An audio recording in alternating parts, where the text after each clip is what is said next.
भइल रहे 16 अप्रैल के दुनु गोरा भाग गइल अलीगढ़ मिल के। शादी सेट भइल रहे 16 अप्रैल के दुनु गोरा भाग गइल आपस में मिल के। बेटी के सपना बेकार हो गई, सासले के दामाद के फरार हो गई, सासले के दामाद के फरार हो गई, सासले के दामाद के फरार हो गई। शादी सेट भइल रहे 16 अप्रैल के दुनु गोरा भाग गइल आपस में मिल के। बेटी के सपना बेकार हो गई, सासले के दामाद के फरार हो गई, सासले के दामाद के फरार हो गई।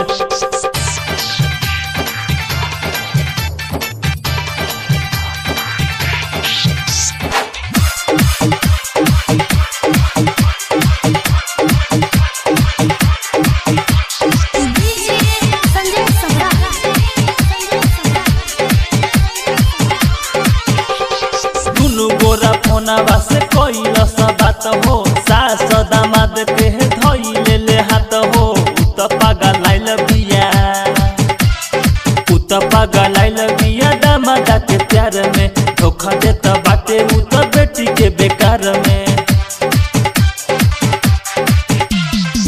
ससुर के सपना बेकार हो गई, सासले के दामाद के फरार हो गई, सासले के दामाद के फरार हो गई, सासले के दामाद के फरार हो गई, सासले के दामाद के फरार हो गई।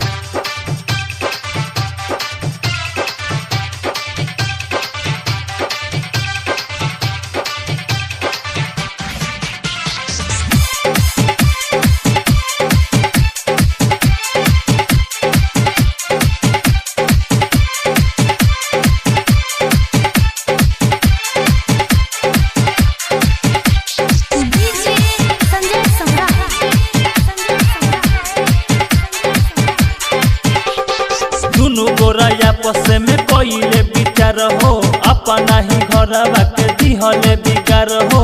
उत पागल बिया, उत पागल बिया वो करे ही प्यार में, अपने ही घरवा के दिहले बिगार रे। पनु करम के सपना बेकार हो गई, सासले के दामाद के फरार हो गई, सासले के दामाद के फरार हो गई, सासले के दामाद के फरार हो गई, सासले के दामाद